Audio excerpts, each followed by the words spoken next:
Bitches.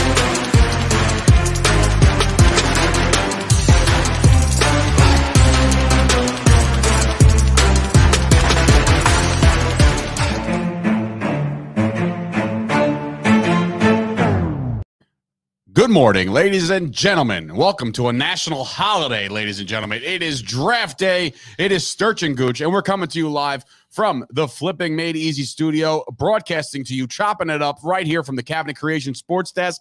It is the Chop Sports Daily. Good morning to everybody. Good morning to you, Gooch. Welcome back. One day hiatus. How was that punch that you took to the face? No, man. You should see the other guy. That's the old age-old joke. Just had some things to take care of, some appointments that I had to take care of in the morning. Today, when you said it's a national holiday, I thought you were referring to Baby Day.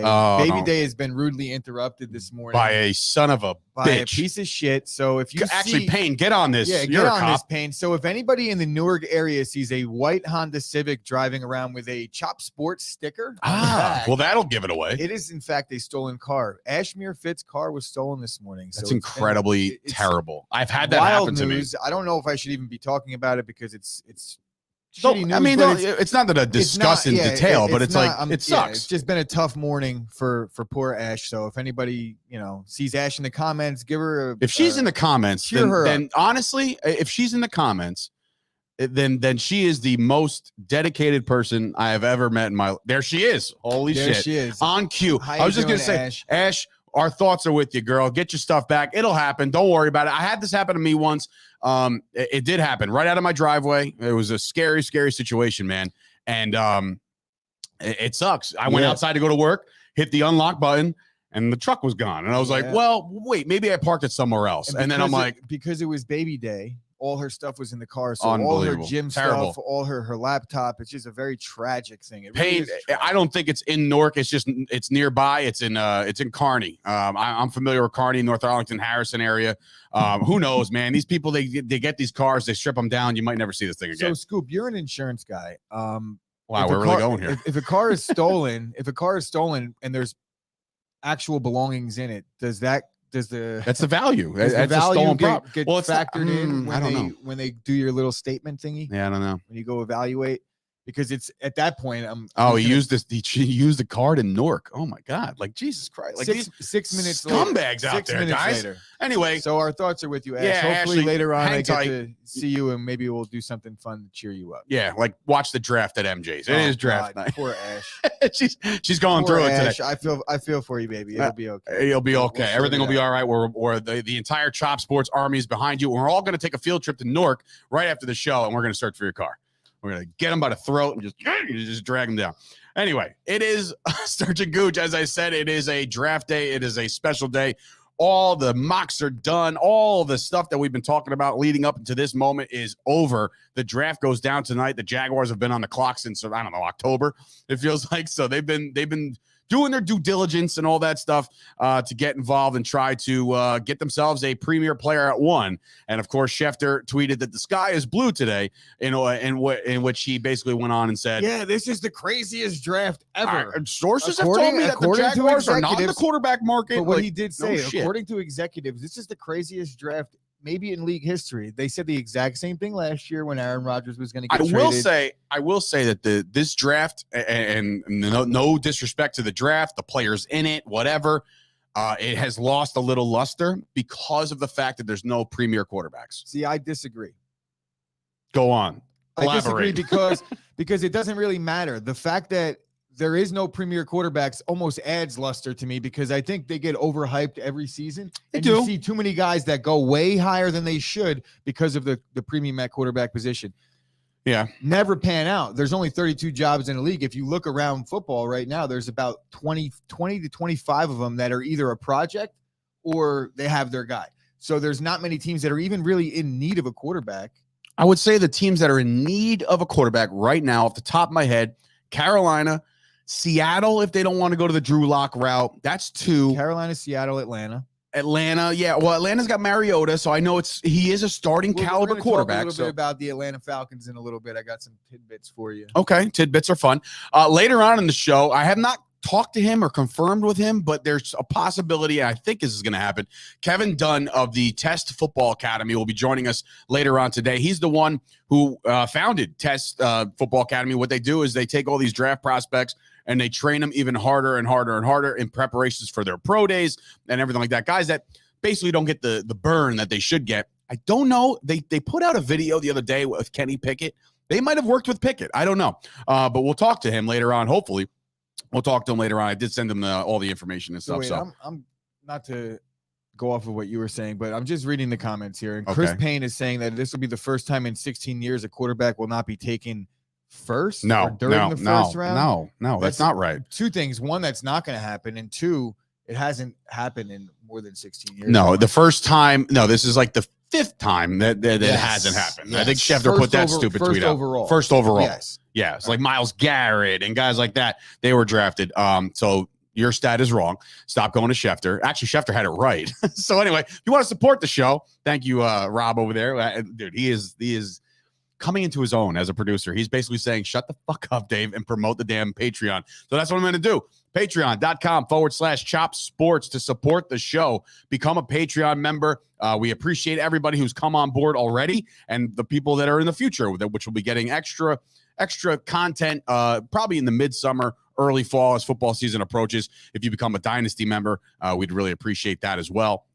But $3, $5, $10 increments to support Chop Sports in a financial matter. So I talked about the test thing. Gooch's face is okay. I'm just going down the old Rolodex here. So anyway, let's get right into it because we are going to talk some football later on with Kevin Dunn of Test Football Academy, or like I said, or we will, regardless. But we got to start with the NBA because obviously, look, the NBA has giveth and they will taketh away eventually. It's not an oversaturated thing, but there's games every night. And there's highlights every single night. So it's not like we're just kind of making this shit up as we go, but the Bucks took care of business. And I said this yesterday, they covered the number. They were up by almost 30 at one point. This Bulls team was plagued by injuries. They looked like they just effortless, not even trying at some points. But I don't know, man. You watched the series as much as I did. The Bulls just look lifeless and they look bad. After game one, the Bucks looked like they were going to have their hands full. Then game two, I believe Middleton got injured and the Bulls actually pulled it off. DeRozan had one of those nights where he made everybody shut up, eat their words for one day. But I said it then, and this is what I still believe now, is that the Bulls gave the Bucks everything they had. They almost took them out in game one. They ended up taking them out in game two, but that was all they had. They put their foot on the gas in those two games and they burnt themselves out. And the Bucks are just a experienced championship caliber team. Even with no Middleton, the Bulls are also banged up, like you were saying. Yeah. It was no real series here. Giannis goes for 33 and 9 last night, so dominating again. 4 out of 5 starters in double digits. Clockwork. So team effort, clockwork, like you just said. This team is built to win and make a run, but now in front of them, game 1 Sunday against the Celtics. That's going to be a phenomenal series, man, because there are a lot of people that are seeing the Celtics just thrash the Brooklyn Nets as now the team to beat in the East. There are people that have said that. Me, not so much. I mean, I picked the Bucks to go to the championship and probably go back to back. I did as well. And they got their hands full, man. They got their hands full. Sure. Right now, it's looking to me like it's going to be the Celtics and the Heat in the Eastern Conference Finals just because of the way they both play defense. Giannis is that dude, but Jason Tatum and Jaylen Brown are also those dudes. And with their big man back down low, help protect the rim, it's not going to be so easy for Giannis to just get to the basket because his sole job for the big man on the Celtics is going to be to just protect the rim and be a help defender on Giannis. No Middleton is going to be huge in this series because there is not. You mentioned that they had 4 guys in double digits yesterday. Mm-hmm. The Celtics are going to take that kind of away. I think the Celtics should win this series. As much as I picked the Bucks and I'm a Bucks guy because of their. How many games you got going? 6. 6. You give them 6 games? Celtics in 6. No Middleton. So they just Giannis is the best player I in the world understand to that. me. I get that. They just swept Kyrie and Kevin. Yeah, but Durant I wasn't on board thinking that the Nets were going to be in a good spot. But you think they were going to get swept? I didn't think they were going to get swept, but I also after 1 and 2, I thought okay, we might see a great series, but the way Durant shot in the way the defense looked in the second quarter, in the third quarter of game 2, I was like, the Nets played well in game 1, And then first half of game 2, they played well, and they didn't play well once since then. So the Nets, I just don't think were as good as people thought they were. They just expected this Nets team to kind of show up. The Bucks are a better team than the Nets. I think the Bucks would have beaten up on the Nets as well. But you just made the point that they're getting, what's his name, Roberts back, or what's that guy's name? They're set, whatever the big guy's name is. That he has the Williams rebounds, Robert Williams, right? Rebounds like crazy. They didn't even have him in the series. I understand, but they also don't have a guy like Giannis. But that's all they have. You have right KD now. and Kyrie were largely settling for jump shots. Yeah, Giannis is going to try to get to the basket every single play. That's true. And it's another thing. It's like they have the guy to try to stop him. It's not like this guy could really match up with Giannis. No, you know, I don't foresee that happening. Giannis is going to have he's going to have some days where he's going to have some serious money. On the fact that Giannis is a great player, and I'm giving Giannis, the superstar, the experience, the championship medal that they had last year. This team has been there before, and they have other good players. It's not like they don't have anybody that's going to step up. And Pascone's coming in. He's going in on you, saying you're saying that they only have Giannis. He's getting a little angry. They do only have Giannis. I mean, they're a lot. They're a lot more than 4 of their 5 starters win double digits yesterday. Is a really good team. Don't they have Drew Holiday too? Yeah. Drew spelled like a moron though. Drew. J-R-U-E. Anyway, so that game happened. The Bucks take care of the Bulls. That's that.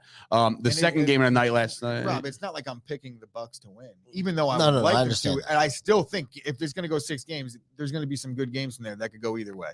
I just think the Celtics are too good right now. They're on fire. I mean, last month of the season, they played last 2 months of the season. They played very well. They're playing really good. And then again, if you sweep the fucking Nets, like they got some momentum over there. The Celtics aren't really the greatest 3-point shooting team. So, like you said, if they have to play catch up, it might be a little difficult, but it's up to Giannis, and we'll see. Steph Curry takes care of business last night. He closes out the Nuggets. We knew the Joker gave it his all in Game 4. Game 5 just didn't have it. I mean, obviously not enough for the Warriors to squeak by this one by 4. They didn't cover the number. That's okay too. I did hit the first one. I covered the big number there, and the under hit by a point. So that was exciting. Curry goes for 30. Again, this Warriors team is built to make a run here. And now with a banged up Suns team, we'll talk about the Suns in a minute, but like the Warriors have a shot. I like Dallas in the West. The West seems to be more wide open when the Suns are banged up. But I just read in the comments, and I don't know how true this is, Booker might come back tonight. We'll talk about it. We'll see. We'll see. But I think he's gonna. The Warriors get it done. Shout out to the Nuggets. They gave it a run, but Nuggets close out the Nuggets. Yes. No. Yeah, it's over 4-1. It's crazy. You say like Joker didn't give enough. 30 and 19. Yeah, graphic is wrong. I was just like, I'm looking at it, like, what? Nuggets actually got closed out. Yeah. So just add a D. Nuggets closed out. There you go. So that's the end of the Nuggets. So tonight on the docket with the draft, which is incredible because we got so much sports on tonight. We get 3 NBA games. You got the Yankees, the Mets, the draft. It's going to be a big night. So starting tonight's doc off is the 76ers, who just can't seem to close this thing. And Doc Rivers went off a little bit yesterday on the media. He took accountability a little bit, but then he's like, but as I'm saying, then he comes back and he's like, well, that was the bubble. And then it was like, well, he found all these reasons of why he can't close out series. Just get it done, man. Like this is sounded like the Sixers are such a better team, I think. Cashman. Yes. It's like, bunch of excuses, the bubble, the this, the that. Look, some Doc Rivers stats, courtesy of our boy Wrestling Rob over there. So Doc Rivers has lost 9 Game 7s, most ever. He's lost 5 at home, also the most ever by an NBA coach. So in his entire NBA coaching career, he has lost 31 games where his team had an opportunity to close out the series. 31 games. I would imagine that's also most in the NBA history. I'm not sure. He's lost 31 clinchers? 31 closeout games. Closeout clinchers. games. Like, so yeah, whether like game it's 6, game 5. Up 3-2, game 6, lose. And 7 of his last 8.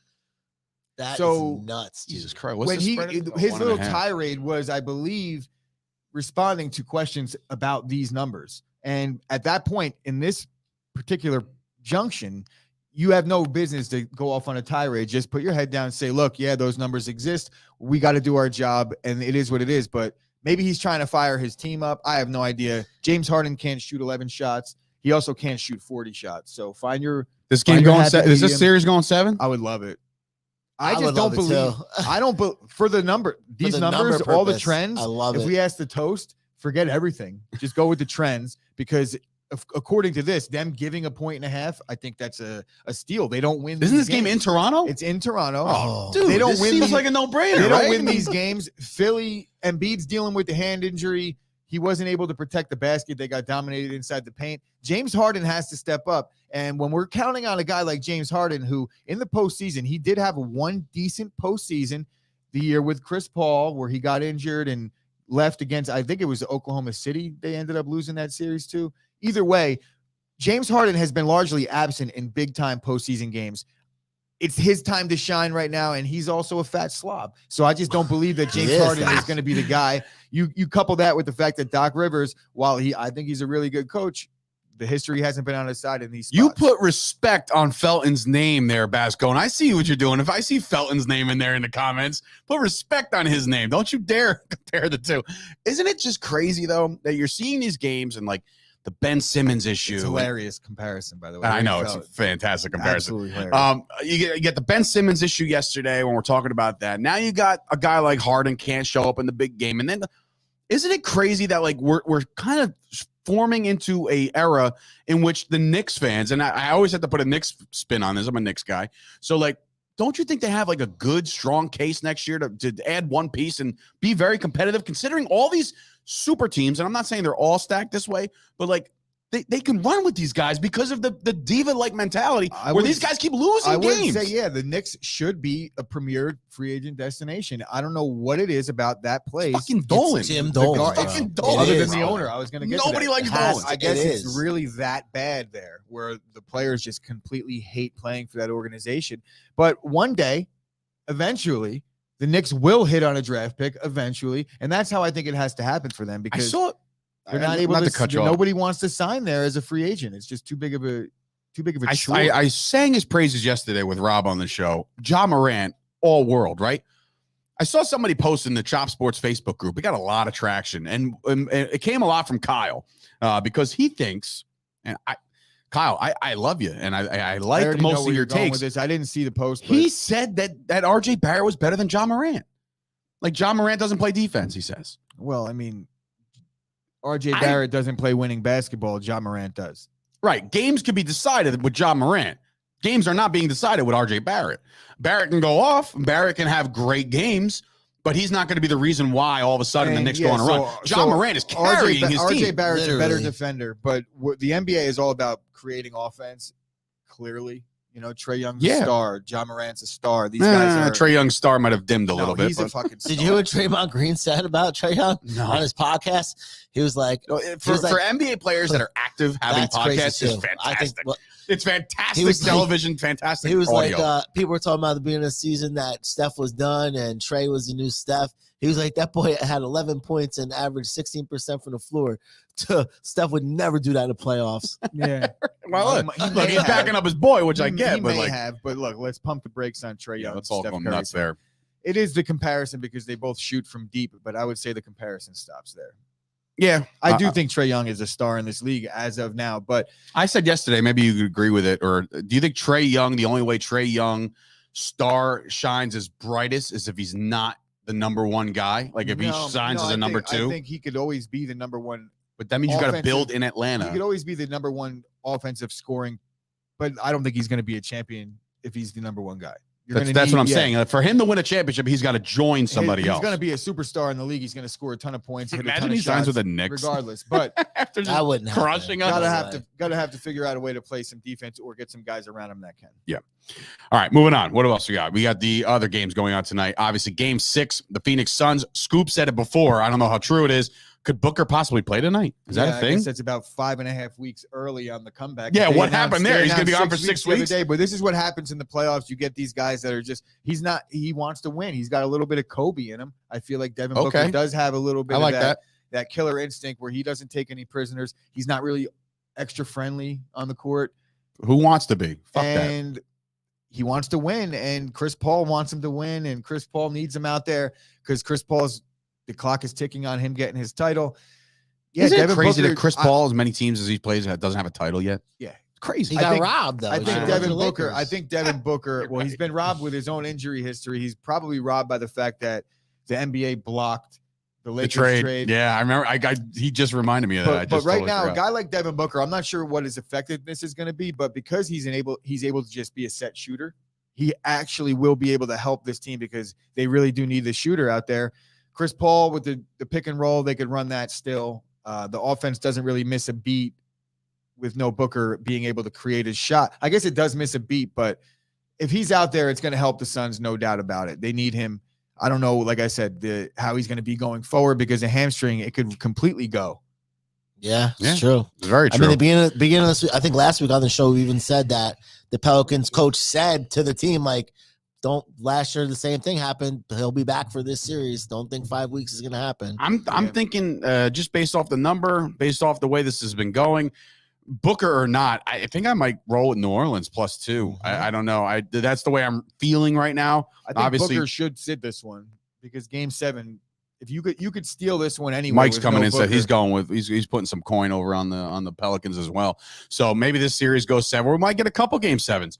One Game 7 that won't happen because I think it's going to be closed out tonight. My Dallas Mavericks with Luka are going to close it out tonight and get it done. I'm excited about this game because, again, I think Luka goes for like 35+ tonight. I think he goes off again. This kid is it's an anomaly to me because, look, you look at these other guys built like brick shit houses, like your Giannis or like your even LeBron in his prime.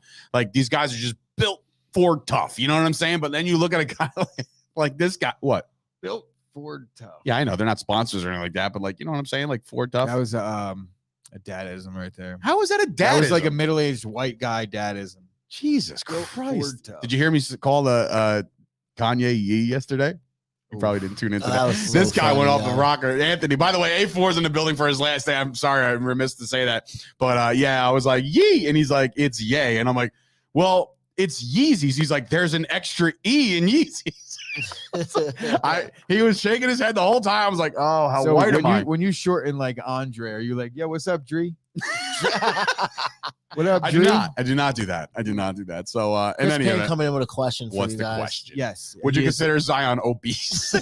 According to sources, I'm also obese, and probably Rob and guys that are not 180. I don't think you need to consider somebody obese. You could just literally look at him and be like, yes, he's obese. Obese with some hops. Considered. I think that there's an actual criteria. Becton's definitely obese. He's also very lazy too. But we'll see about the Jets and what they do later. But in any event, this game, I think it gets put on the back of Luka again. They dominate and they close this one out. What say you? You got the Jazz here, or yeah, Luka's the guy. He is. Jazz don't have any He's guys. fun, man. He's fun. There's one guy that I know that the Mavs are going to have to pay a lot of money to because they could have extended Jalen Brunson this year. And they chose not to. So they're going to be wishing.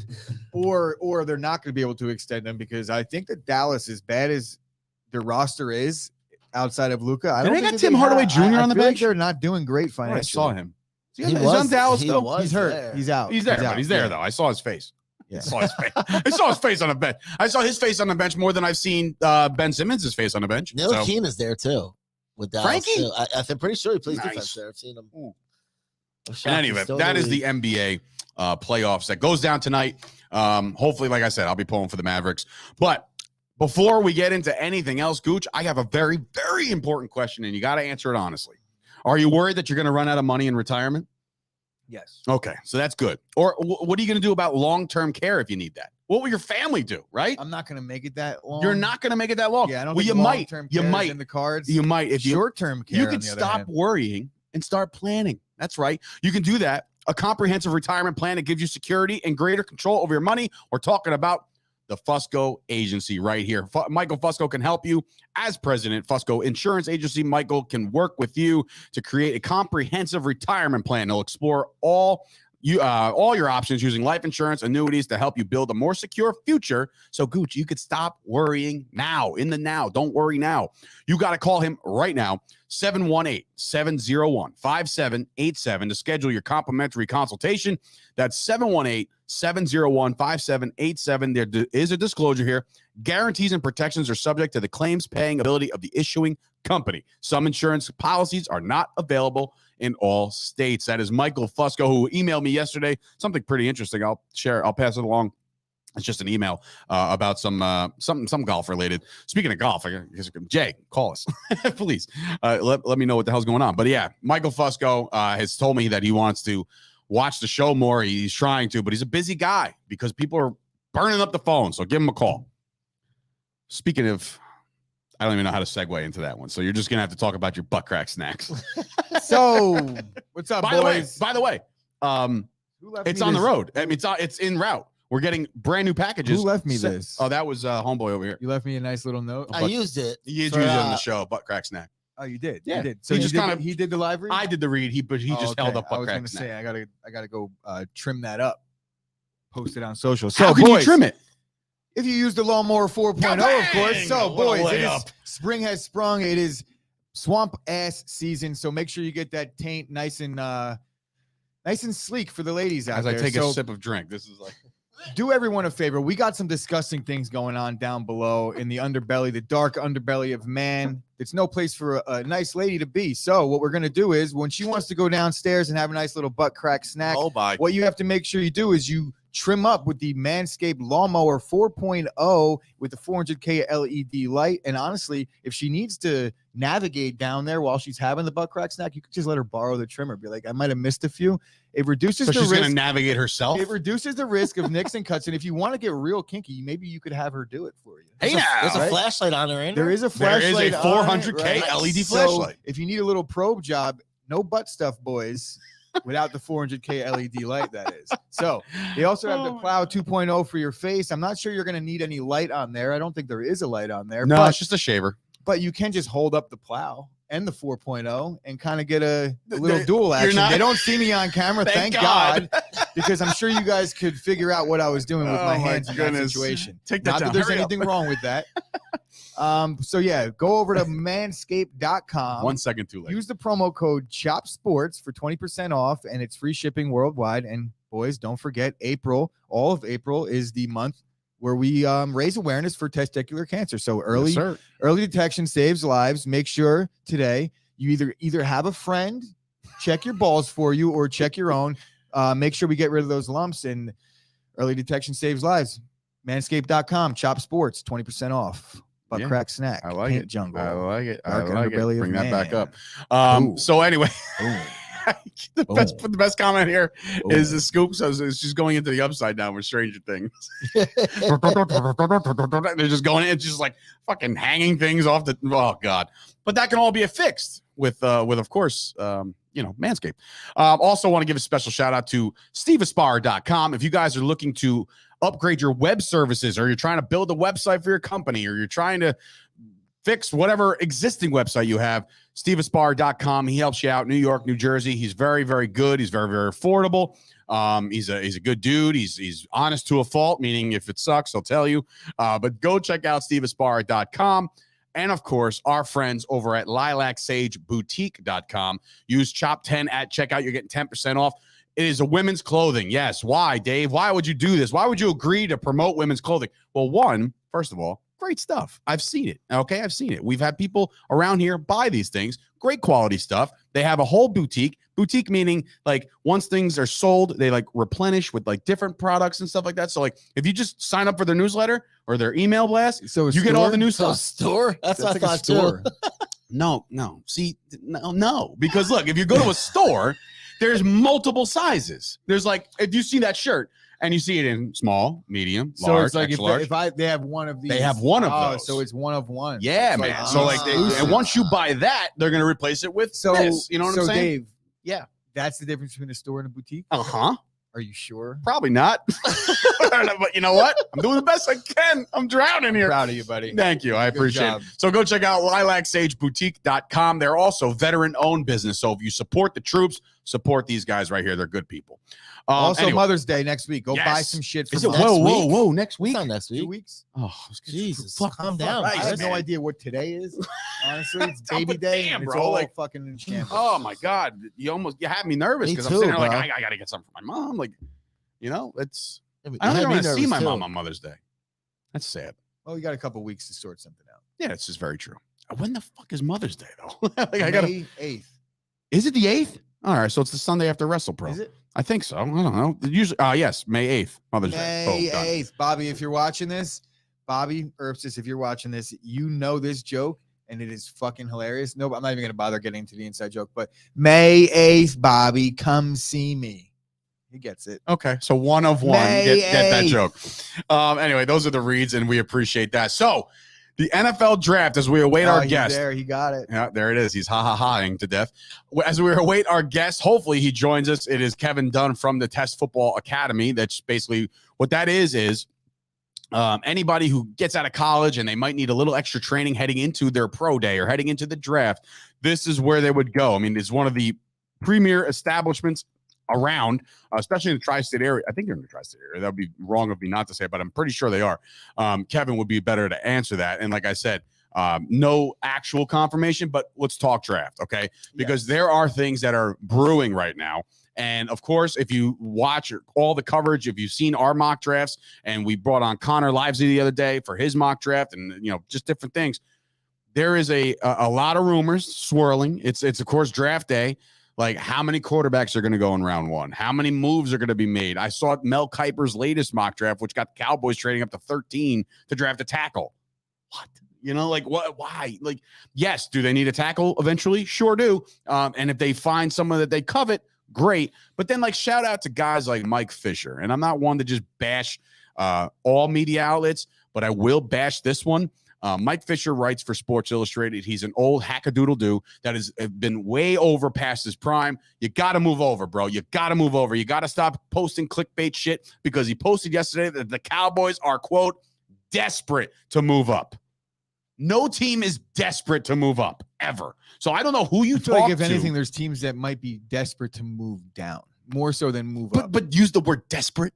Yeah, nobody's desperate to do this move shit. Up is just bad optics for the teams that right. are God, we'll do anything. We will move up if you give us something that's decent to move up. But you could see maybe a team like the Panthers that might be desperate to move out of the 6th pick because they have no draft capital, and they also don't have the guy that they gave up to get get rid of all their draft capital when they traded for Stephon Gilmore. That didn't work out. Right. So I just why they did that is beyond me. Talk about putting the cart before the horse. They were, I think, 3-0 at the time. Their defense is playing good. They make the move for Gilmore thinking that they're about to be a and then solid Dallas team. Came in and beat them up. And then what ended up happening was Sam Darnold showed his true colors, got injured a couple times in the same game, I believe. And then that was it. All right. Now they lost their draft capital, and Stephon Gilmore's where now? Where is he? He's a free agent. No, he signed with the Colts, I think. Colts, yes. All right, joining us right now, Kevin Dunn. He is here. He is here. What's going on, brother? How you doing, man? Good. How are you guys? Oh, we're great, bro. Hey, listen, we understand and we're well aware that you've worked with guys like Mike Tverdov, but there's so much more we want to learn about Test Football Academy, because obviously, what happened there? There you go. No, it's the one over here. Sorry. It's the one right there. So the Test Football Academy, when did you guys launch? Because I know you guys have been around for quite some time now. But what was the idea behind this? Yeah, we started this place in September of 1999. We moved to Martinsville, New Jersey. I actually graduated from Rutgers with exercise science and psychology. So we always have, I call it rolling out the scarlet carpet for these guys to make sure they get everything they need. There you go. But we started in here in September of 99. We were in a small kind of, like a strip mall type place. They were like right down the street on Washington Valley Road and Chimney Rock Road. And we, started working with athletes. Gare, actually, who's with me now, he was one of our first guys in our first combine ever. There were 4 players that year. Gare was one of them, and ended up going through the process and made it with the Buffalo Bills organization. So excited to now have him back and kind of running he's our director of football operations now. So, and then I would say, things got really busy really quickly. We ended up purchasing a property that was kind of right across the street, so to speak, from that small 1,500 square foot place. And it was actually an old bar called the Village Tavern and Nice. 2 nasty houses, and we leveled everything. We actually did the closing at the bar. We got all the leftover liquor, the liquor license, and we ended up selling the liquor license to a Longhorn Steakhouse, and that was our seed money to actually build this place. So in 2007, we built this 24,000 square foot facility. We have an indoor 60-yard turf field, all the bells and whistles, just a state-of-the-art facility. And we're super excited that, you guys have chosen us, to kind of come on the air to talk about some of this stuff, because, we get busy. We get so busy and entrenched in the lives of the athletes when they're here that, we rarely have time to really sit down and, talk about some of the things that we've been able to accomplish over the last 20 plus years. So, yeah, I've seen the videos and I've seen some of the incredible things you do with some of these guys. And obviously the reason, one of the big reasons that we did talk to Mike Tverdov right after the season ended. And he said, like, I'm going to be going to test. I'm going to be training over there, and I'm going to be, doing his pro day basically, because of what you guys have done for him and what I'm seeing. And I'm sure you've seen the results. He had himself a hell of a pro day. Yeah, he came out of his skin. Like, we were both there that day. And it's awesome to kind of go watch these guys, and, you hope for the best, prepare for the worst, but hope for the best. Sometimes, a big part of this process is making sure these guys are mentally prepared, and that they don't roll into their pro day, let the levels of anxiety get the best of them, and then they shit the bed, and that's just not what we can let happen for these guys. So I'm excited that, he was able to just capitalize on that additional, adrenaline that he had running through his system. And he absolutely lit it up. Like, he was one of the ones that probably had the best, one of the best pro day performances compared to what he was doing here to what he ended up doing on his day. He just, he mentally dialed in and made it all happen. Yeah. You have expectations for these athletes that come through here, and the improvements that they can make. But, sometimes they, we have the expectation that they peak on their day, and that almost 99.99% happens. They'll peak on their day. They'll do their best. They'll hit their PRs. But sometimes there's that extra kind of mental advantage of working with, one of our guys, Dr. Robert Price, who puts them through all the, the mental kind of visualization that they need to do going through this process, because, it's out of their comfort zone. One, it's not football. And then plus there's so much, pressure on their shoulders, on themselves from an individual standpoint, because they're used to being on a team. They're used to being on a structured, okay, you're here for 4 years. Here are your teammates. Now it's kind of all on you. You're the CEO. You are the guy. You are the product. So sometimes that messes with you from a mental standpoint. And that's why we're happy, incorporating that mental performance with Dr. Price. And I think that's huge. Obviously all the physical things that we can work on from a speed and a strength standpoint, but mentally as well is very, very important to this process. And we're happy that Mike absolutely just crushed his day. And, we're hopeful with they get an opportunity on a team. That's what this whole thing is about. We're the cherry on top, trying to make them the best that they can showcase. And then when they put the helmet on, that's on them. And that's what, obviously one of our goals. So you had mentioned that you have a sports psychiatrist in-house over there? Yeah, the gentleman's name is Dr. Robert Price. He's with Elite Minds. He used to work with the New York Giants when Jerry Reese was there, and he led the interviews at the NFL Combine when he was part of that organization. Oh wow! But he's done stuff with like military tactical training, and he does some local work with kids, and part of a big part of a church down in where he lives now. So he's just a really great guy that vibes really well, communicates well.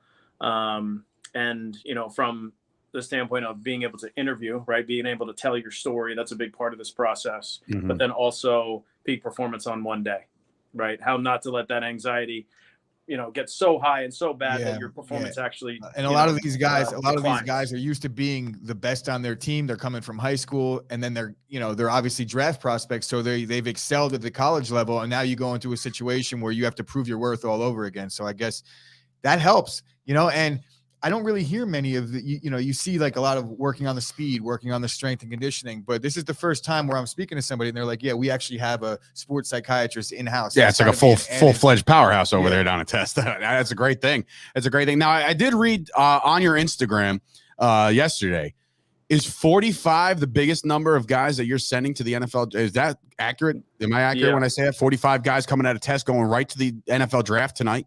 We had 45 players that were, wow. It was a big year. We made sure that we managed that as best we could. And we broke all these guys down into smaller groups, making sure that, each player receives personal attention is very important to us. Because we aren't a franchise. We don't have, 15 places across the country. We believe that in this process, we'd rather have all of our best resources under one I'm doing the roof, math. 45, right? And just let the kids come to us. They're gonna go somewhere. Like, why not here? Right. And we did have, it was a big class, but this whole year for all the training facilities across the country was a big year because COVID last year, everybody getting the extra year of eligibility. That's what I was we had just gonna 24 ask. players last year, but we knew that this year was going to be explosive because there were just so many more kids coming out in the draft needing draft prep training.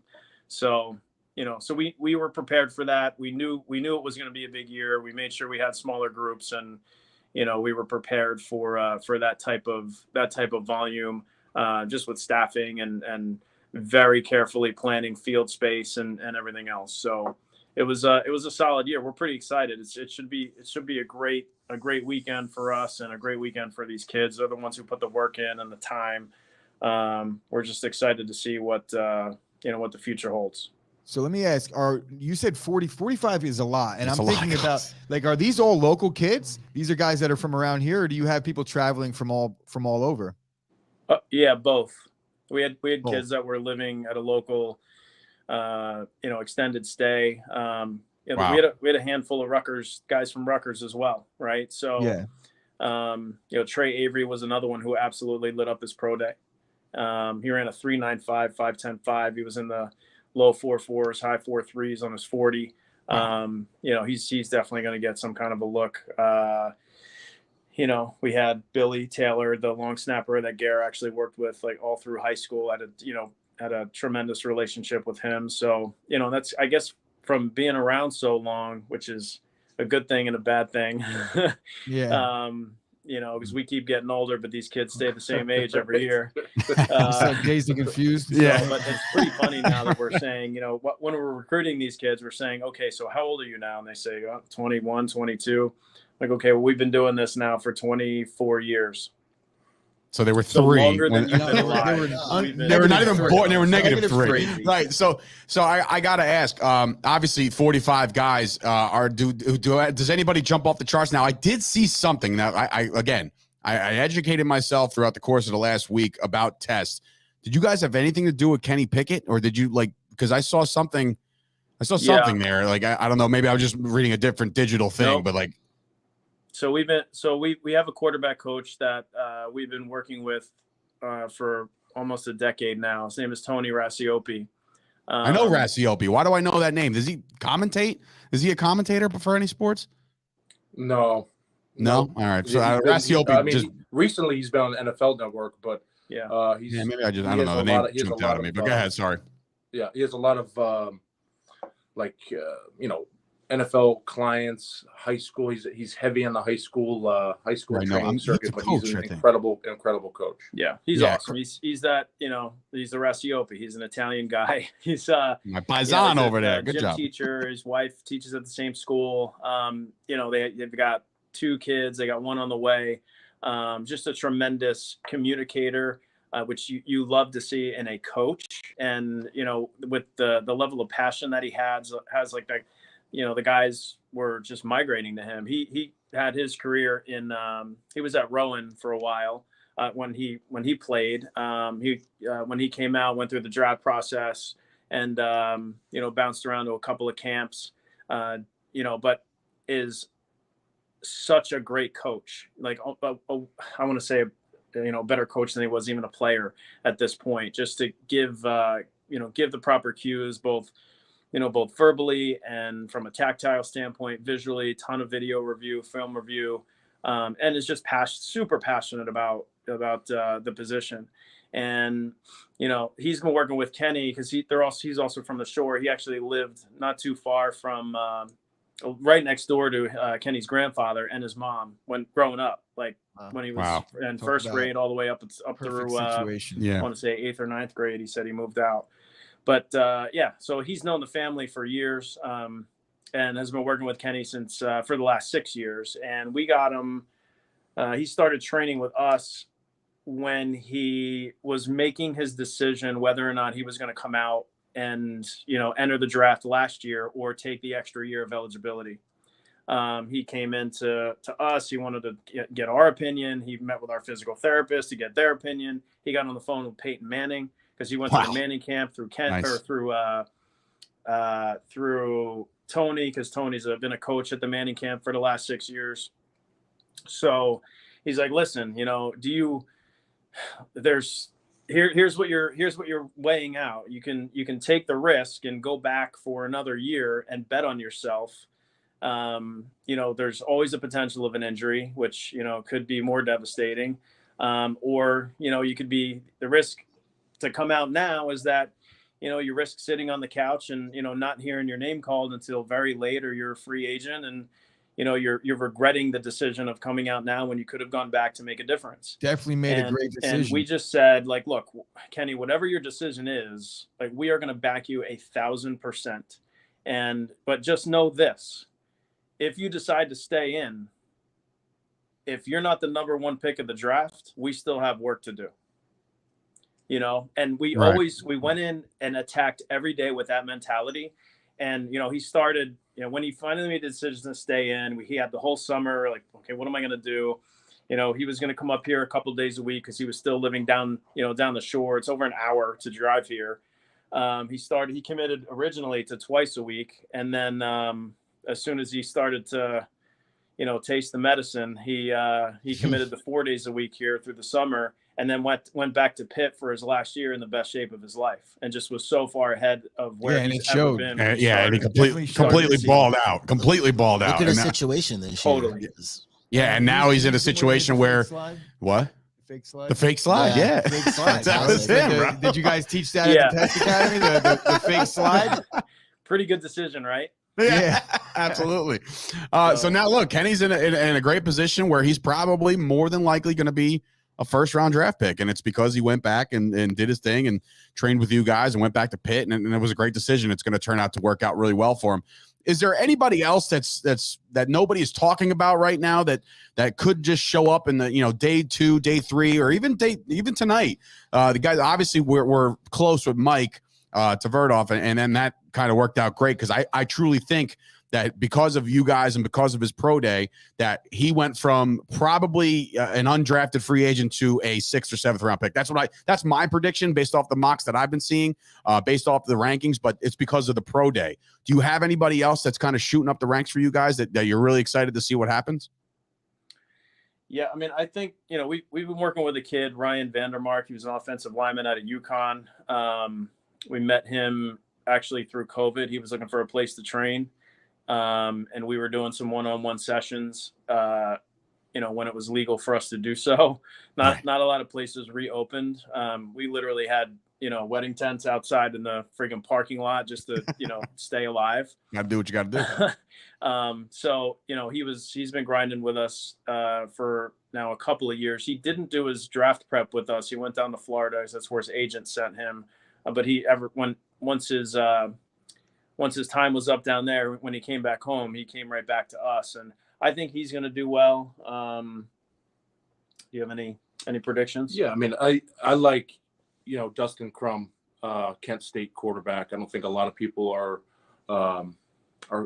talking about him right now, but I think a lot of coaches and GMs like his game as far as he put a solid performance on at the combine. He could spin it. He's got a proven record on film. So, I'm excited to see, where he goes and where he ends up. We had a solid O-line class. We had Eric Wilson from Penn State. He was a transfer from Harvard. So I felt, dumb immediately. Jack Snyder, San Jose State. I mean, again, with the number of guys, you kind of become close with them and you want to see them succeed. But, off the top of my head, those are the kind of guys that stand out. I mean, I love, Jack Gibbons from Minnesota, linebacker. Again, each one of these guys is kind of like family now. So I don't want to leave any of them out. So I don't want to say no. They're all great. They're all getting drafted tonight. They're all, they're all 45 guys are getting drafted out of the in Test the first Academy. round. tonight. Somehow they worked it out where they're extra draft picks in the first round. They're all going Right, to they're the all Test first Academy. round picks. Oh man! So this obviously now, just out of curiosity, just to see how you guys how this works, is it something that you guys recruit these players, or the players seek out just like almost like a gym membership? Like, I want to go to test, or do you guys say like, is there like a qualifications that kind of go with this, or does anybody and their brother can go there? So that's a great question, and it gets to the point where we now, because we've been achieving some success over a very long amount of time, like you get a little bit of success each year, and that kind of compiles as the years go on. And every year we want to sit in a think tank and figure out, okay, what went really well this year, what went wrong, what went okay but could have went better, what other resources or people, services do we want to have for these players? Where can we continue to get better? So it's taken a long time to figure out what is best, and we literally just changed our entire schedule this year to do that. But I think right now we have a product that is, will rival any other training program in the country. And I say that with the utmost respect for everyone in this industry. There's if you do a Google search on NFL Combine training places, you'll find thousands, but there's only 310 that go to the Combine, right? So 310 kids. Yeah. So, that's incredible, I think there's a lot of fluff out there, but I do feel like the recruiting process is a combination of getting on the phone directly with players, developing the relationships that we have with the kids that are here, understanding who their teammates are, finding out if they would recommend or refer us. We feel like word of mouth is very strong in this industry. It's very much almost like a fraternity of people in the industry and how good of a job you do. And then when the players, with social media and how powerful that is, when they start talking about their experiences at individual places, and all these kids are saying, yeah, we did the X, Y, and Z here. And they're like, yeah, we didn't do any of that here. So it's a reassuring thing knowing, what we're doing. We're trying to set our own bar and, accomplish some great things, but it takes the utmost level of focus and coordination to be able to do that with a, world-class team of people that are connected at the hip. And we're just looking at each other. We know what we're thinking at this point, because we've been working together for a long time. Like, this guy was in our very first class, so I've known Gare for, I don't even want to say how long, before we had Grays. Yeah. But yeah, the recruiting process it's a challenge. It's not easy to get to know kids from a distance, right? Because a lot of them are, from all over the country. Right. And to have to develop a level of trust where, like, this is an incredibly important time in their football career that could determine whether they go home and sit and have to get a real job and enter civilian life, or whether they get an opportunity to go play in the league. Like, that's how valuable this decision is, and we want to make sure that we can express that intensity level when we are recruiting them. And I also think too, locally, like a lot of these guys that are local that end up training here, this isn't like a fallback option. Like, I feel like sometimes when you're a kid from New Jersey, like, is Rutgers your first choice or your second choice? Is it the fallback option or is it the primary option? I feel like because we're in New Jersey and we're so close to Rutgers, I feel like sometimes the sun and the beach and palm trees is something that we don't sell in January and February, here in New Jersey. No, you don't. It's just not there. We sell zero distractions. If you want to come to a place that works, when we're indoors, where the temperature controlled, all the elements with the weather is the same exact elements that you'll experience in Indianapolis when you head out there. And it's just it's not an easy thing to recruit against palm trees and sunshine, but we don't have that or any short skirts and bikinis in January and February. It's just not. That's I not have another that question, kind of stemming off of this and piggybacking off of what this. that does for us is it gets us the players that are very serious about what they want to do. They're guys that are, they don't care about the distractions. So the culture of the player that ends up coming here are the guys that bring their work boots and lunch boxes. I have another question, kind of landing into the piggybacking off of this whole recruiting thing. You guys do like a high school football combine kind of deal. Is this something that my producer said that you guys do some type of high school football thing where the high school recruits might come out and like a showcase, do like a showcase of some sort?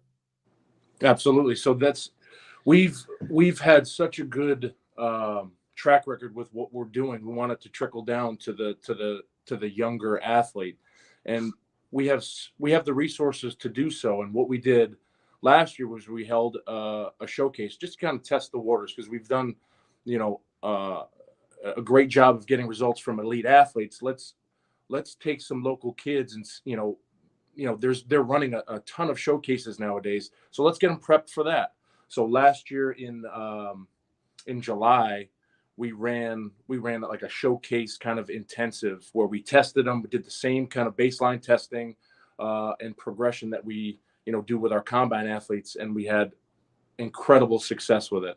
So now what we're doing is we're kind of parlaying that into the resources that we have. We're using to build up our positional classes and programs. We're building up our showcase stuff where we do intensives on the weekends on Saturday with the same coaches that do our NFL combine training for 6-8 weeks, so these kids can get ready for it's a part of recruiting now, these showcases. So we want to make sure that we can help as much as we can for these guys to be prepped, because when they go into these showcases, they don't have a lot of background or a lot of coaching in it. So I feel like we're helping the high school athlete get recruited, get noticed, and that's huge in our book, because our culture here is always wanted. It's all about the athlete. Always want. Yeah. It's about the results too. So to answer your question, yes, we're running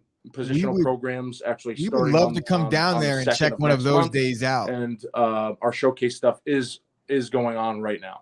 Yeah. I would. Gooch just said it. We would love to come down there and just watch that. You know what I mean? Check this out. Incredible. Maybe even we could do something. Now we'll talk off air about this. If maybe some of these younger athletes that are coming there and they're going through some training, maybe we could do some type of small interview process for them so they could kind of see what it might be like talking to some media a little bit. You guys kicking the idea around. I think maybe you guys should come down and lace up, and we should test you. Oh, don't say less. Look, that's great content right there. And I've been looking to tackle an NFL player. Don't we have so many me what a good time. conversations here about what I think I can do. And now we're gonna go find out. You guys also like video this stuff for kids to like give to recruiters and to colleges, right? I read that in there too, that you guys also like keep all this stuff down for them so they can use it for recruiting purposes as well, right? Absolutely. So that's what it's about, getting information and getting them at their best to be able to sell them at their best. So we're doing that right now. So we actually have 2 athletes that unfortunately weren't given the opportunity to have a pro day, which is very, very unfortunate. But and we've done this in the past where when COVID first started, we wanted to showcase these athletes who just went through 8 to 12 weeks of training, and then all of a sudden everyone's shutting down their pro days. So what we did was put our heads together, and we hosted a pro day, and Kevin, myself, Skip, Vance, we hosted it as neutral as we could. We set up the lasers, we set up our Facebook Live, and we we reached out to the scouts that we knew that were going to be scouting our area or we had relationships with, and we said, tune in here. They tuned in, and we had a couple guys signed just off of Wow. That's amazing. What an That's the great. opportunity, right? That is incredible. The opportunities. So that's what I'm talking about. It's like that culture we want to share with the community and the world, and that's why I think we have guys coming from all over the country. But again, to your question, yes, that is something we do. We do testing from lasers. It's not hand, and it's as kind of clean and concise and all the motion taken out of it. And we have our system within our testing, so it's repetitive and it's consistent. That's what we like to do is just great. Simple things done well. Yeah, that's an incredible thing. Now, I do have a question just based off expansion before we let you guys go. We don't want to hold you up too much longer, but expansion, like, is this something that you can find yourself franchising? Because like as a small business of Chop Sports, we've been around for a year. Of course, we want to just keep taking the next steps. You guys have put together such a great community down there and a great brotherhood of everybody that's joining up. Is there any idea of expanding to some of the football capitals of the world? Have you like a Texas or like a, where these kids are coming right out of high school and they're bred to be football players? Is there any idea of a second, third, fourth location for the Test Academy? Great question. And we're on that, to be continued. All right. Good. I don't want to let the cat out of the bag. I do have one last question as well. I have one last question as well. Any other sports besides football? You guys do anything for basketball, anything for wrestling, MMA? It's funny you say that because we do have the branding as Test Football Academy, but we've had the pleasure and had a relationship with the Smith family, and I'm sure you know who J.R. Smith is. Of course, yeah. For some reasons, the stars aligned. I had a great relationship with his brother. His brother put us in contact, and so on. That happened and blossomed. So we were able to train him and have him for about 2 years, and that was incredible. In his last championship ring with the Lakers, and still keep in contact with him. Just so you know, he just won Scholar Athlete of the Year, 4.0, baby. Yeah, 4.0. I saw that the other day. Right That's there. my Yeah. man. Oh, I could go on for days. J.R. Smith is the J.R. man. Smith is a legend, local legend. And are you trying to get the fight? We do. Yeah, that's the social media legend as well. I love him. To answer your question, we do all sports. Our bread and butter is the football academy, but that at the same time, athletes are athletes. We will make them to the best of their genetic potential. yes, sir. Awesome. I mean, look, this has been a phenomenal learning experience, and I'm excited about every one of your 45 clients heading out to the NFL draft tonight. We're excited about it. We want to thank you guys for joining with us today. We'll share out the video, share all the links and stuff like that. Kevin, it's been really cool, man. What's up? I got one thing. So we just released a Kenny Pickett story, and it released today at 11 a.m. So check perfect. that out if you guys don't mind getting it out there. Absolutely. This is literally a Absolutely. story Send the about links Kenny over. from high school all the way until today. So it's a story that hasn't been shared or told or released at all in the media. His agent has kept the media really quiet on Kenny for primarily the reason of, he wanted Kenny to tell his story directly to the teams rather than letting the media tell it for him. Awesome. And then sometimes, obviously messages get watered down through that. So, we were able to, not many people got an interview with him, but he was gracious enough to do that for us. And, there's a lot of times and information that's chock full of like Kenny's story from beginning to, until today. And he's one of the best kids that we've ever had the privilege to work with. And it's so great to have a New Jersey native who we have had in this building, kind of helping to cultivate his career over all of this time. And then see this kid become a Heisman finalist and like now potentially be the number 1 quarterback selected in this year's draft. Does he want to go to the Steelers? Where would you like to see him? Do we have any personal Steelers fans in the comments right now? Do we have any personal preference as to where he's going, or Where is would it just you like to see where him would you go? like to see him Not land? him. Where would you like First, to see him the Jaguars. Right? Yeah, right. First No. overall. I don't think he's going first overall, but I would love to see it. I mean, that was kind of our mantra, right? Like, if you're not the number one pick of the draft, we still have work to do. But that also is dependent on who's got the Who's number there, one. right? Yeah, right. It's not Jacksonville, you know, obviously. If you guys remember, coming out of high school, he was recruited and was offered, got an offer from Temple. You guys Mr. remember Matt Rule, who was there? That there was somebody that talked about that on our draft. Yeah, Matt Rule was the coach over there, and now he's over in Carolina. So all signs are, and they're sitting at number 6 right now, and they were at his pro day, and there you go. So 6 is where we want to see Kenny Pickett. I'm with it. Sorry, Steelers fans. But It's not going to drop to 20. Yeah, I mean, you guys know the Jets and the Giants have 2 picks in the top 10. So, and they got both of them at 4 and 5. So, I think there's going to be a ton of trades in the first round. Like it's really the wild. I've been ball reading that right Carolina's now. looking to move off of 6 too. So Yeah. we'll see. A lot of these smoke signals being sent. A lot of smoke signals being sent today. There could be a team that's talking shit about a player that they want to draft, so other teams don't draft him. There's so many dirty things happening on draft day. Yeah. So but best of luck to you guys. Thank you for thank you for the time. Thank you for the time. We'll spread the word and honestly, and listen, you've opened up a Pandora's box, because myself and Gooch will be coming down there setting up a pro day and lacing up. Bring your A game, baby. Oh, let's go. Let's go. Hey man, thanks guys for your time. Appreciate you. Take care. Bye. All right.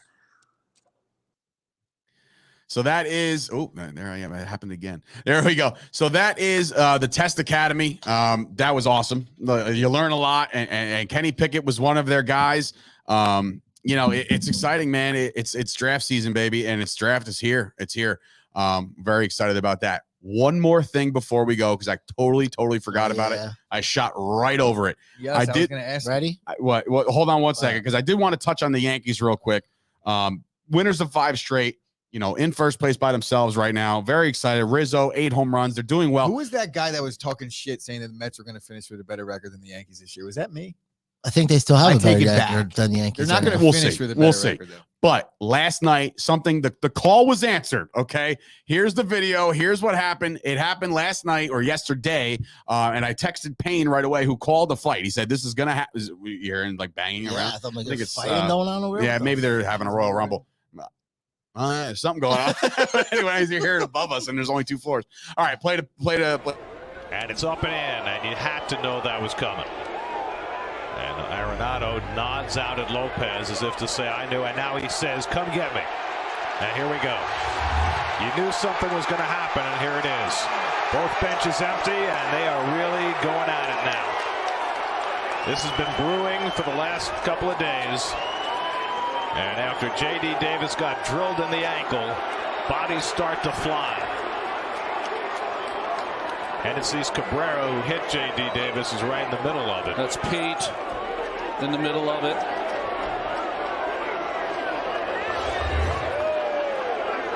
Yohan Lopez, brand new to this team, but he knew what was going to be asked of him. And he dusted off Arenado, and Arenado took it.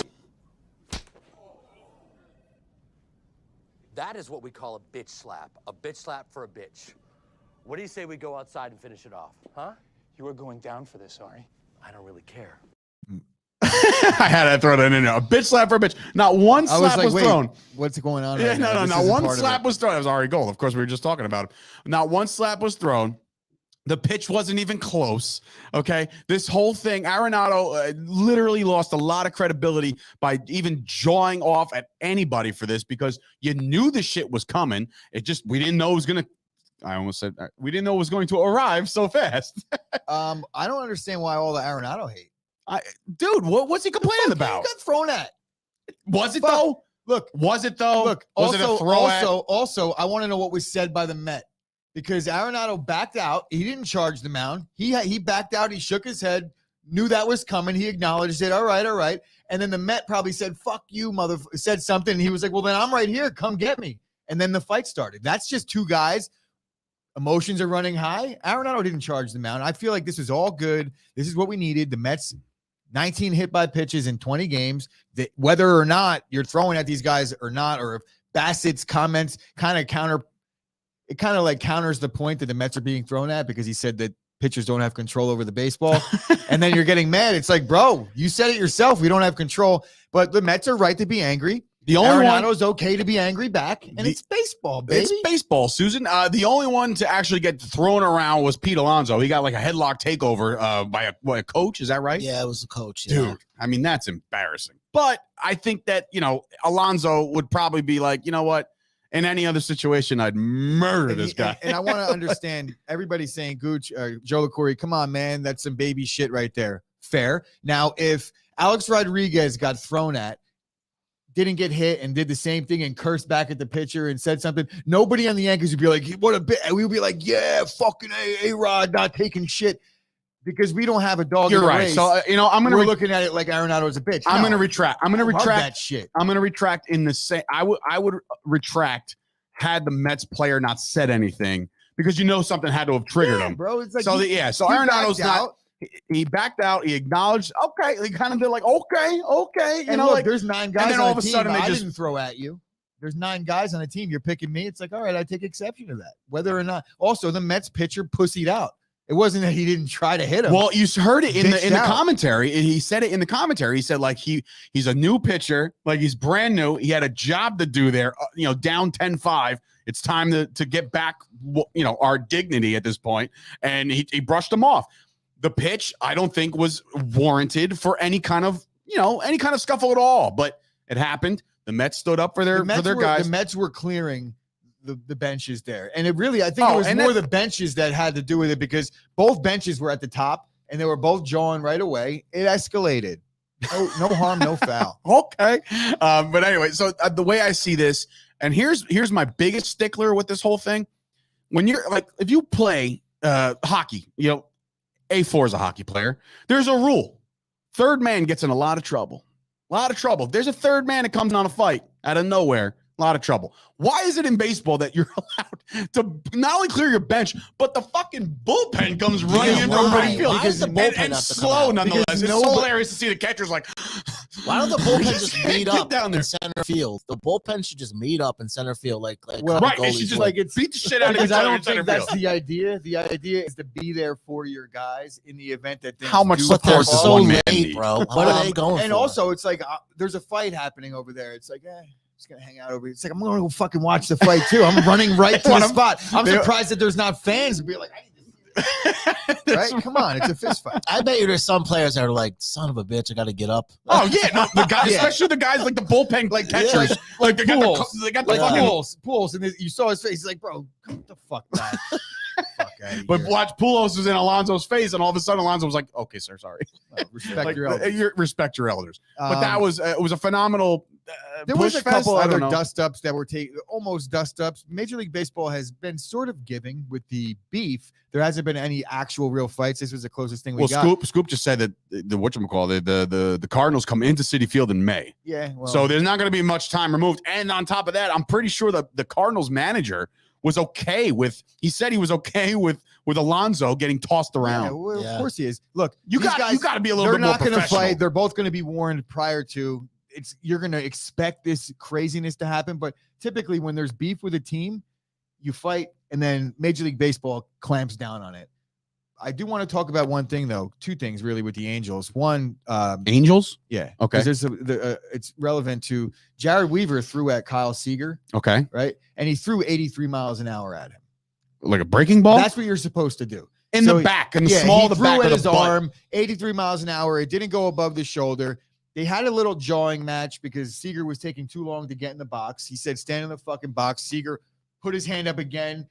Jared Weaver's like, who the fuck do you think you are, Derek Jeter? I think he actually said that. Yeah, he did. He said that on a podcast. He was on a podcast, and he was like, I wanted to fight him at that moment. So he's like, I didn't want to hurt him with a baseball. So I threw at him 83 miles an hour, and that's what you're supposed to do. There was a little dust up, no actual fight. But they move on past it. They had their little beef, and nothing comes of it. But when you're throwing 100 miles an hour. That's exactly what he said. Take this 83. Oh, I did see you. Said. You shared that on your Instagram, and I didn't know what the fuck he was talking about. Great. That's so funny. Absolutely great. And that's how baseball is supposed to be policed. And that's how, those guys now probably gained a little bit of respect for each other. While Kyle Seager, chill the fuck out. You're not a 10-year vet. The whole like hand up in the box, that always bothered me. You know what bothered me? Jeter's my favorite player of all time. I couldn't stand it. He would do it all the time. But that may have been like his thing. Like people have Look, like I their free throw understand. things. Look, that Jeter's didn't bother me because he wasn't, he's cheats. He could do whatever But like he David wants. Wright, every time, every Fucking pitch, step out of the box. Jeets. Jeets. My sister-in-law memorized this, I believe, when it was happening. David Wright used to be like legitimate upstairs, like where every pitch he would step out, readjust his batting gloves, pull on his shirt, pull on his hat, same thing every time. Yeah, like I a nervous that. tick Look, almost. I understand that. I No haven't more. sat still since I've sat down here. I have 50 nervous ticks. Okay. So my All right. armpits. Not so bad So, today. No, I have 3 shirts. We're only like okay. 5 hours away Yeah, it's hot. until It's draft Aaron time, babe. Rodgers gets his new offensive tackle. Can't Back wait. up. So I did want to talk about that. The What'd you do? Atlanta What did you Fal- do? the You opened Atlanta up Pandora's Falcons are box. reportedly desperate on draft For day a to wide make a trade receivers? for Jordan Love. What? Yeah, this hasn't been reported by anyone besides You? No, I got this. This was a couple articles between. I did see Jordan Love was Packers- trending yesterday. I Packers just didn't know why. Insiders. Packers insiders, and it was said again that there's multiple NFL scouts. Schefter didn't report this, so it's probably true. Ooh. There's probably multiple true. NFL scouts that view Jordan Love would be better than any quarterback that's in this class, besides our boy Kenny Pickett. See, that's Yeah, I'm a Kenny that's Pickett fan interesting. forever now. That's interesting. It's take. interesting that you say Jordan Love when there's guys like Jimmy G and like other guys that could be dished off. Why wouldn't the Falcons be interested in guys? Or even, Well- I'm not saying Trey Lance is tradable, but I mean, like, you know, like there's other guys better than Jordan Love available. Well, I would would you say? imagine Would you say Jordan Love or Baker Mayfield? I would take Jordan Love. Ooh, wow, No all doubt. right. One, Baker Mayfield's going to demand a much bigger contract. No, I know. Love's I'm still just on his talking skill rookie for deal. skill. You still have 3 years left with Jordan Love on his rookie contract if you want to extend him for that True. team option. Financially, he's going to cost less, I would imagine. There's not a big market for him. I don't think the Packers are going to trade him because I think there's a premium at backup quarterback in this league, and they would be in trouble if they lost Rodgers for a couple games, didn't have a guy to bridge the gap. So I think it's hilarious that we brought up the fake slide to the guys over at Test. That's incredible. Incredible. But we are here, folks. It is draft night. It is time to get things wrapped up here and prepare to go over to MJ's. I know somebody asked, I forgot who it was, if the under 21 can get in. I think it's a restaurant, so you can just kind of do whatever you got to do. Who the fuck I is actually have to under call 21? MJ's right after the show. I want to make sure that the sound is on for the draft because I did read that they have like a live band or some shit like that. So if there's a live band playing, we're going somewhere I will else. go literally anywhere else. Anywhere I don't else. give a Yeah, right. shit.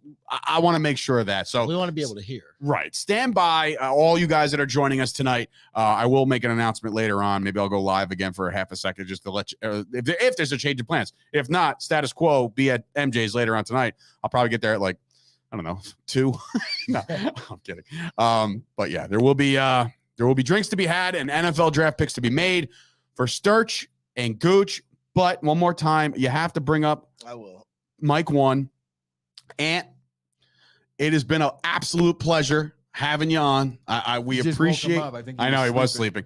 He's got sweatpants on. He had a late hockey game. Did you guys win, lose? Feet up, shoes off, feet up. Holy This guy shit! made himself completely comfortable on On his last day. But we've been Okay, and I very already gave him. You ready for this?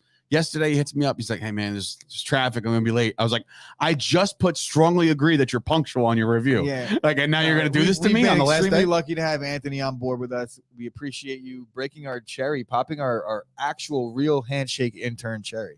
Yeah, that was incredible, and hopefully there's more to come after that. There's been people that were, behind you as far as like the first ones to come on in here, but again, it was great to work with a college and an actual get you some credits, bro. Because without us, your ass wouldn't even graduate. So congratulations to you. When the hell do you walk? When do you walk? April 29th? The 12th of May. May 12th. Like my last final is. What does next May 12th Friday. fall on? It's a Friday, I believe. May 12th falls on a Friday. All right, What are you want trying to get? you want to tickets go? You want to go? the Everybody want to grad? go watch him graduate? Where is it at? Yankee Stadium? I'm so proud of you. MetLife? Prudential Center. Prudential Center. The Rock. So you're going to be more successful in that building by graduating college than the Devils were this year. Yeah, so I already had it planned for my caption on Instagram. Basically, like 2 places that have let me down in the past 4 years: Ramapo Prudential Center with the handshake. I like it. I like it, my teaser. man. But listen, congratulations. Thank you for everything that you've done for us. You've grown our LinkedIn. You've crushed it on social media. You've crushed it when you're in here, and you're working hard as always. So thank you for everything you've done for Chop Sports. And of course, continue to spread the word. Tell your friends that if they're looking for a job or an internship, please hit us up because we can always use the help over here because me and Gooch are always slaving. So for Sturch and Gooch, a 4 on his last day, and Rob for producing. And of course, a special thank you to the Test Football Academy for coming on and breaking some of their stories over there and you know, talking about some of their 45 guys they're sending to the draft tonight. So good luck to all of those guys that are going in. Tomorrow, we got the draft to break down. We're going to give you a 1 month recap of all the baseball that's been going on and who's shining, who's not. Your boy's coming back off the injured list. You might have said that 15 times this morning, by the way. Yeah. Very excited about that. So that's that. We'll see you guys tonight at MJ's, and we'll see you guys tomorrow right here on the Chop Sports Daily. Boop, boop, boop. Scoop, trade me at third baseman, you pussy.